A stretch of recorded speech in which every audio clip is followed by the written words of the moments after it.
This bulletin proudly brought to you in association with Alex Campbell's Menswear.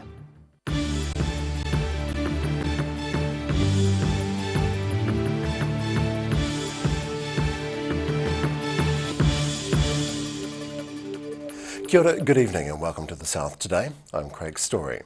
The Invercargill Licensing Trust announced a $40 million hotel for the city this week, and the announcement is generally being welcomed by civic and business leaders in the South. The South Today reporter Ruby Spink has the details. Plans to build a hotel on a similar scale to Invercargill's Ascot Park Hotel, but this time in the city centre, were released to the public yesterday. Hi, I'm Ruby Spink in Invercargill, where the Invercargill Licensing Trust announced there's going to be a new hotel built in the location behind me. Specifically, the 6-storey 80-room complex will be built between 11 Don Street and 57 D Street with a budget of $40 million. The last ILT hotels built were the 61-room Kelvin Hotel in the late 1960s and the 92-room 24-motel unit Ascot Park Hotel in the late 1970s. The Invercargill City Council Deputy Mayor Darren Ludlow says this project's been a long time coming. The concept of a new hotel for the inner city has been talked about for a while. Licensing trusts have always come back with now's not the time. I think the regional development strategies highlighted that actually now is the time, and the trust certainly seems to have the confidence that it is. So they've been in, certainly from a planning perspective, talking to council, and we're trying to help them however we can.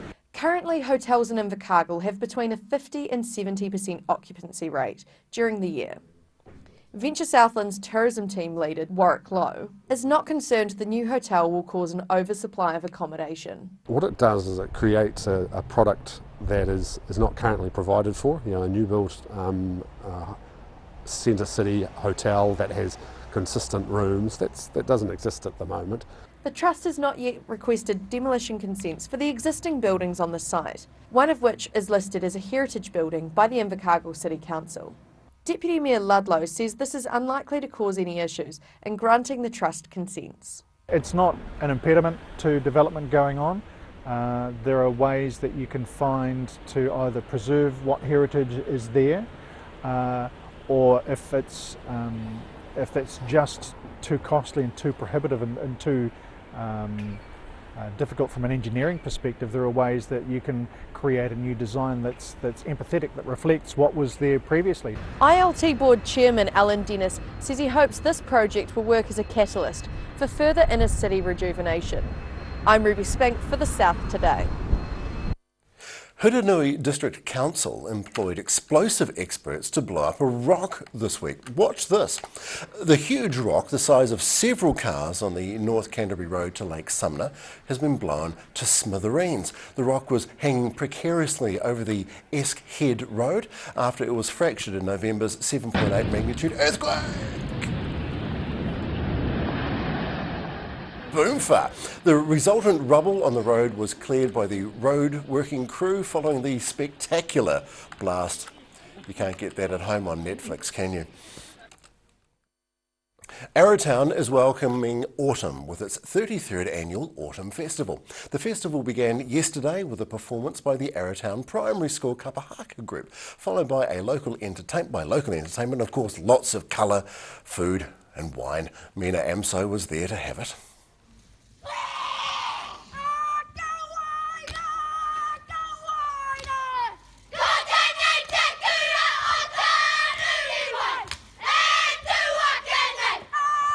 Arrowtown Primary School Kapahaka group entertained crowds in Arrowtown yesterday with their performance at the first night of the Arrowtown Autumn Festival.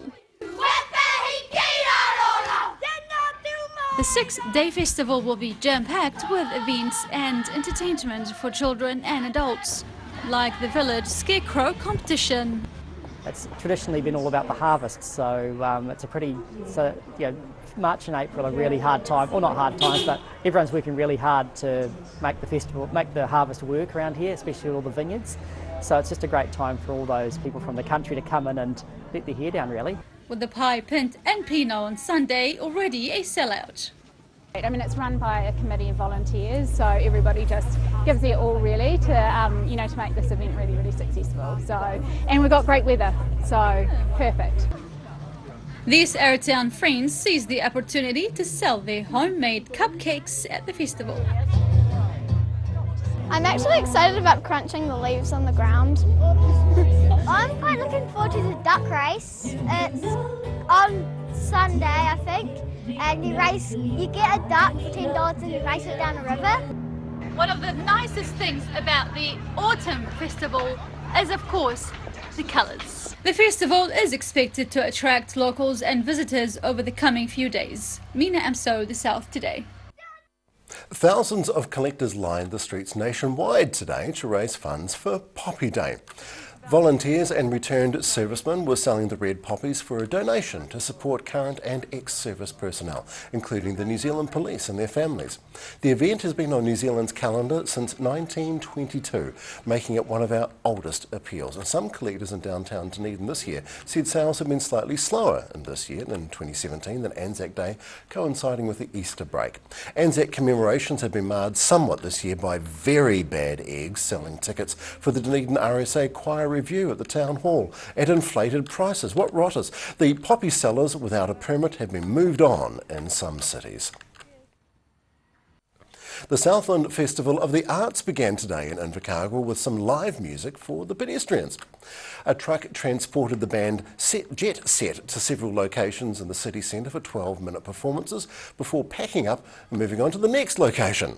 That's very good of them. Music everywhere. Come on, be my baby, come on. I'm in love with the shape of you. You should move like a magnet too. I know my heart is falling too. Good beats. The month-long festival includes a variety of musical, comedic and dramatic performances all around Southland. Get amongst it. And still to come in the South today, after 40 years of dedicated service, it's time to take a wee rest from the RSA. And Dunedin Mayor Dave Cull has thoughts on the new public hospital proposal.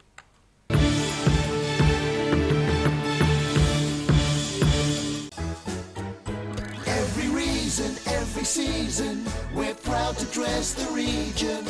Alex Campbell Menswear, it fits.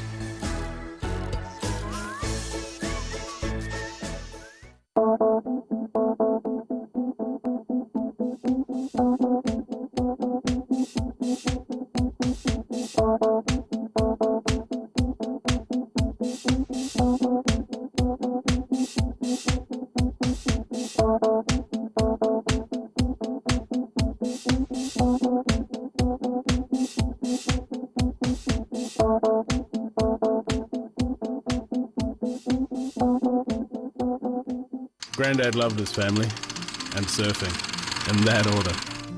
He taught me to surf, and we spent a lot of time in the water together over the years. When he died, I strapped the camera to the nose of his old board and filmed the paddle out at St. Clair. Gillian's played the video on the big screen at his funeral.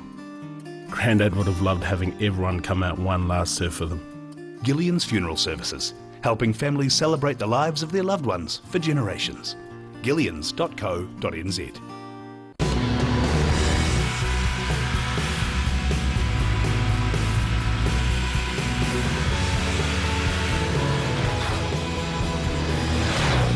Get finance and get on the road. Talk to MTF today.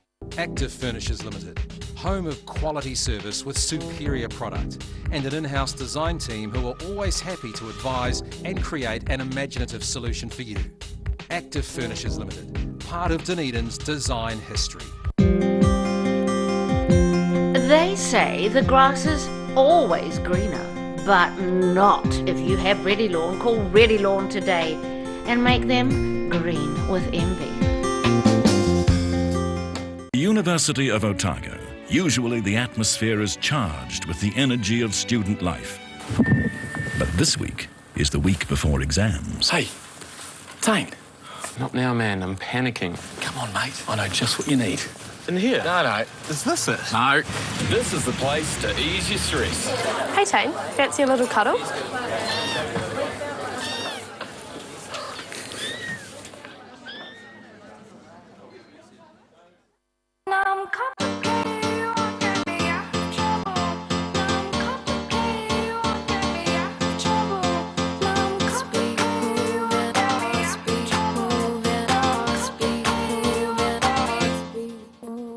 dark room, we fight, make up for our love.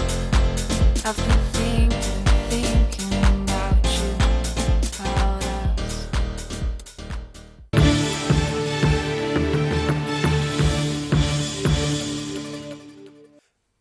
Every year, hundreds of people come together to donate their time to the local RSA in the lead up to Anzac Day. But after 40 years of service, one woman in the Clutha district has decided to take a step back from volunteering with her local.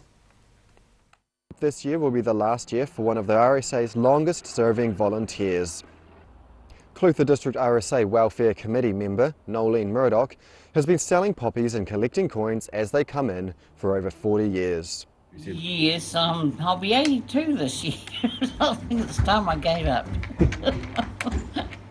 And while it might have been a few years since you've seen Nolene out there with her poppy donation bucket, she certainly still is involved with the RSA. I went out selling the poppies on the street.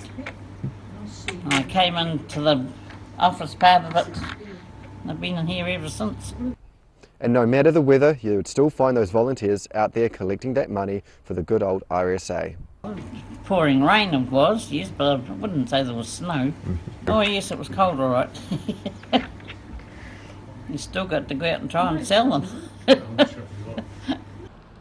And preparations are still underway for Balclutha's Anzac Day service, in which people will gather at the Balclutha War Memorial Hall at dawn and then travel down here to the cenotaph.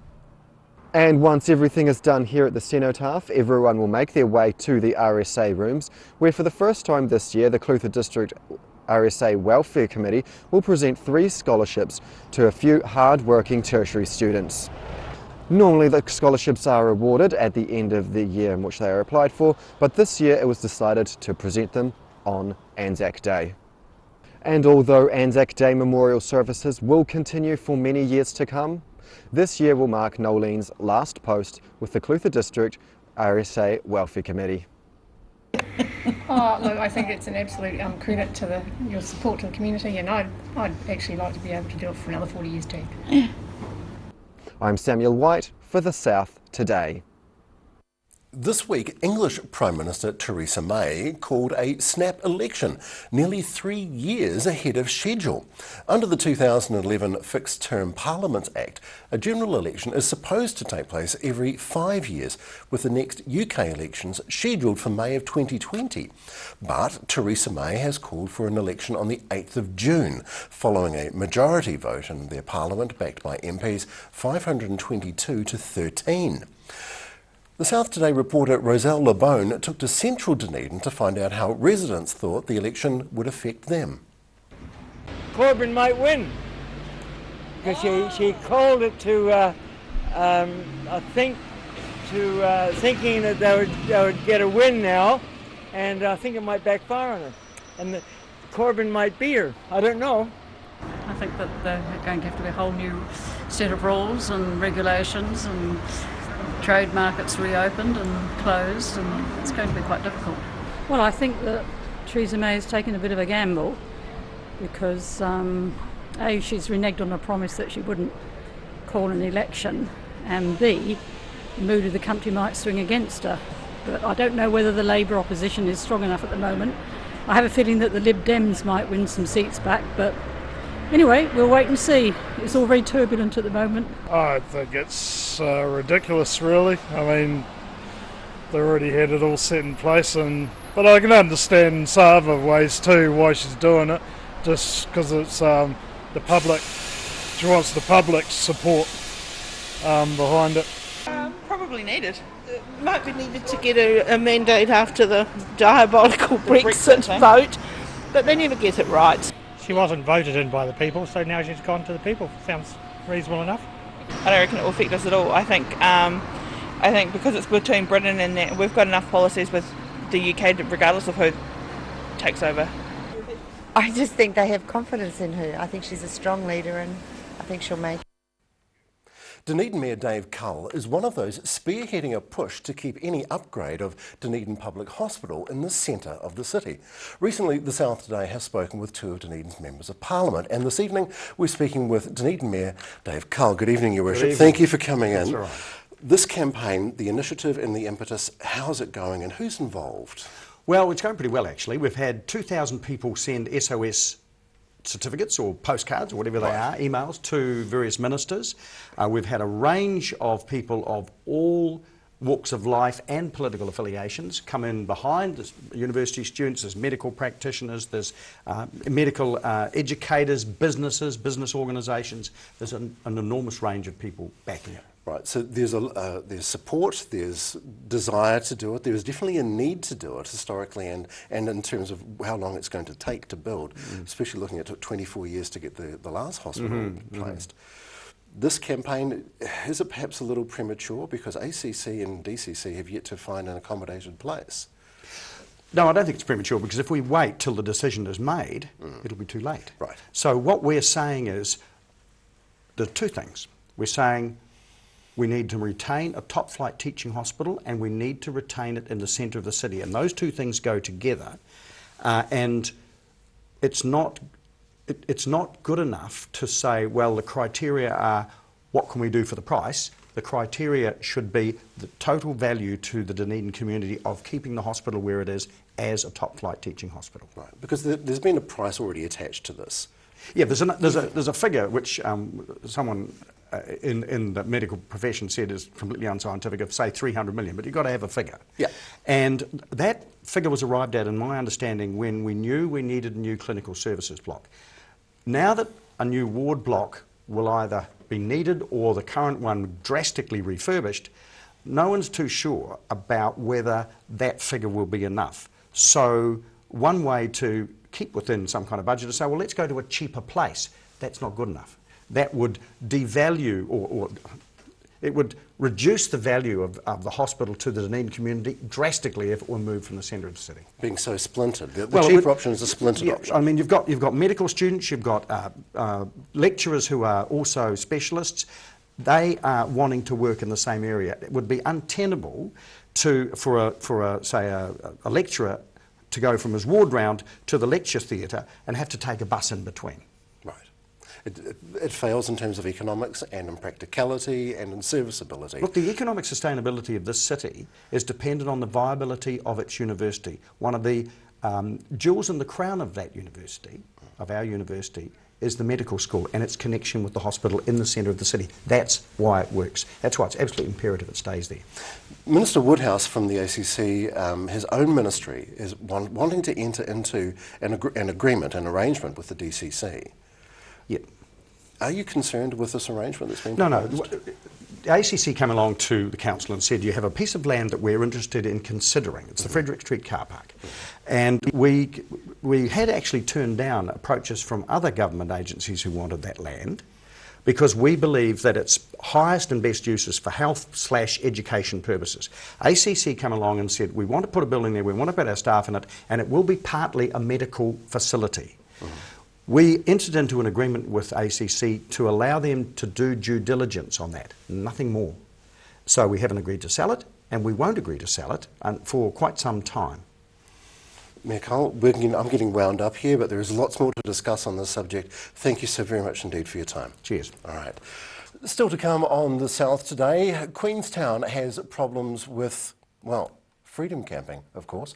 And soon to come, tomorrow's ODT and your weather for the weekend.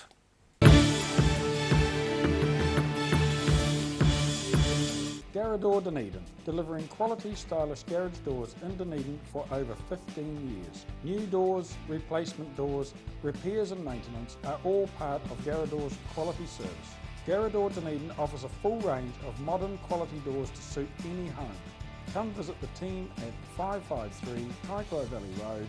Visit www.garrador.co.nz or call us on 488 5676. From rare to the recent, visit the legendary Hard to Find for your quality second-hand books.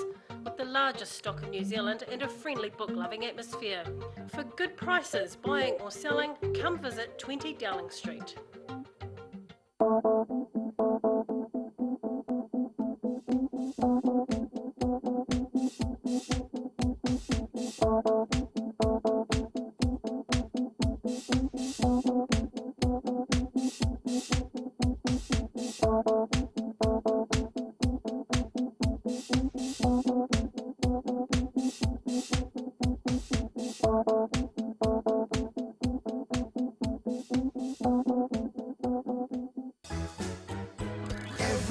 season, every season, we're proud to dress the region. Alex Campbell Menswear, it fits. Hi, I'm Dennis Charlotte, and road racing motorcycles is my lifetime passion.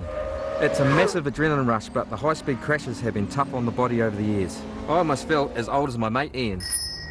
Sportsval, supporting tendons, ligaments and cartilage. And Energy Plus helps replace the energy that everyday living takes away.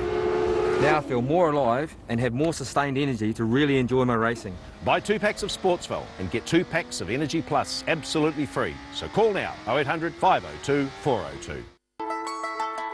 Bring some more joy into your world by adopting one of our adult animals at SPCA Otago.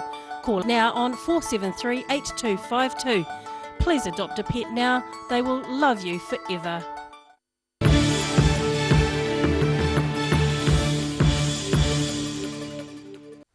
Thank you for staying with the South today. The Highlanders are in Invercargill ahead of their match against the woeful Sunwolves tomorrow night, and they've been making the most of their time in the city. The Highlanders got amongst their fans in Invercargill today with rugby ball signings and readings to kids at the public library. Captain Ben Smith says it's great to see local support. There they are amongst the kids, signing and being heroes to the locals. Yeah, well, we really enjoy coming down here. It's great hospitality when we're down here, and we enjoy the people and what they offer down here, and I'm sure they'll come along and give us heaps of support, and we'll need that tomorrow night because it was only a couple of weeks ago that the Sunwolves tipped over the Bulls, so that just shows how dangerous they are. So looking forward to a good match tomorrow night. The game kicks off at 5:15 tomorrow. Be early for a good seat. The Queenstown Lakes District Council currently imposes $200 fines on freedom campers that they catch, although 3/4 of those fines are not paid. Question: should there be tougher penalties for illegal freedom camping?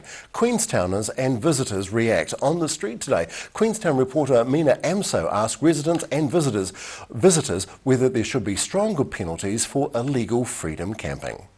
No. I think it depends. If people can take their rubbish with them and are careful about other people that live there and about the environment, I think it's a really good thing that I appreciate here a lot.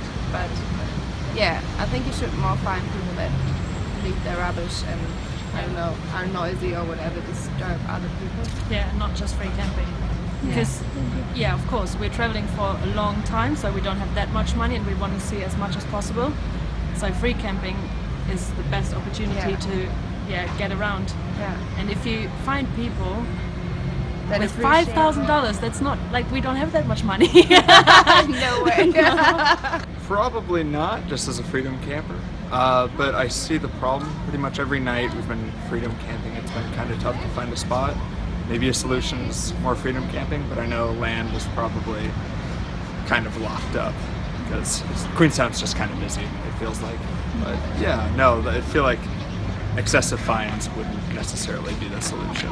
Also depends on who it is, because if you don't have another choice and you can't afford a place to live, then I suppose it's the only option. But if you're just doing it because you want to go camping, then I think it's good some places, like if it's restricted to some places, but just anywhere like on the side of the road is quite bad because there's not like portaloos and stuff, so they'll just be like pooing in the bush.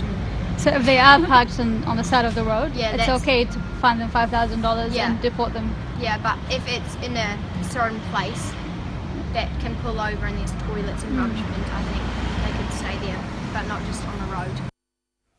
Let's recap tonight's top stories on the South today. The Invercargill Licensing Trust announced a $40 million hotel for the city this week, drawing support from many civic leaders. Arrowtown's 33rd annual Autumn Festival began yesterday with a performance by the Arrowtown Primary School Kapahapa Group and others. And the Southland Festival of the Arts began today in Invercargill with live music for pedestrians. It goes on all around the South. Don't forget to get amongst it. Time now. Let's talk with our old friend Dave Cannon about tomorrow's ODT. Elbow back in that Elbows, shot. what's going on? I need to sit further over here, don't I? Well, I suppose the main emphasis tomorrow will be on, even you're wearing your poppy, this far ahead, the Anzac Day. Yeah, it's prep time. We had Poppy Day, of course, today. I just have mine on. Chris Morris has done an insight into the meaning of Anzac Day, what it's all about, how it's developed over the years and how it's become more and more important, arguably now our national day, really ahead of Waitangi Day. It's arguable, yes. Talked to a lot of people about that, so we're giving that quite a splash tomorrow. Good. We've also got a story about the Hocken War Diaries. You can go down there and work on those as well. So we've got more of the same. 100 years ago column tomorrow has something about the war, and also we've got a special WASH column tomorrow on page 2. We've been oversubscribed with reader contributions to the Wartime Tales series we're writing. People writing about their relatives and their war records, and we've just got so much, and so we've got some space out of the paper tomorrow for a rare Saturday WASH column, so that's quite good. Yep. There's been a major court case in town today, which you may have heard about, and about the stalker, and we've got extensive coverage of that tomorrow with some legal opinion about the suppression and other issues involved. Graphic and horrible story. Unusual. And it's been a year since the Syrian refugees came to town, and we've got an update with them. Several of the women, apparently are pregnant already, so we've got these next generation of Syrians in town. And the mix, the weekend mix is full of great features as well. So as usual, a Saturday bumper edition. Outstanding, Dave. Always a good story. Thank you. Cheers. Thank you, sir. Cheers. All right, time now to have a look at tomorrow's weather. This weather update is proudly brought to you by Silverhorn Collagen Plus. Okay, that's beautiful. That is the crystalline blue sky above windswept Oriti Beach in just outside of Invercargill. And Dunedin, father and son playing in the autumn leaves. Beautiful. Absolutely lovely story. And looking at our situation, our old friend, the anticyclone in the Tasman, is fixed and friendly, keeping weather fine, if not a little bit cool. A weak front may approach on Sunday, but the high is fixed until at least Tuesday. To the southern outlook, Balclutha, light westerlies, high cloud and 16 Catlins. Same for you, 15, 16, 15, mid-teens all across. It's glorious. Light westerlies and high cloud. To central, light westerlies, high cloud and 18. The same for Queenstown and Taonau, light westerlies, high cloud 15. And beautiful in Wanaka, temperatures all in the mid-teens there. Off to Oamaru, light nor'easters for you, fine and 16, 17 in Omarama, Timaru, light nor'easters and 16, and light winds for you in Twizel. It's just going to be lovely. Ignore the geography, it's just going to be good wherever you are. In Dunedin tonight, a little cloud tonight, 7 long, fine, beautiful periods on Saturday, 9 and 15 make for a glorious day. Sunday is almost a repeat of the day previous, although a few late showers, again 9 and 16. Monday showers clearing, cool southerlies dying out. But it's going to be 18 on Monday. Invercargill tonight, fine and light winds. 4, don't get fooled by that, because Saturday is glorious, 9 and 16, sunny and mild Sunday, cloudy, a little bit of rain late in the day, fresh gusty nor'easters, but again 8 and 15, it's pretty darn good. And Monday, light winds, fine conditions. You're probably taking the day off because of Anzac Day on Tuesday. Have yourselves a wonderful weekend. It has been a pleasure to present for you on behalf of the very hard-working team of The South Today. I'm Craig Story. Be good to each other. Good night.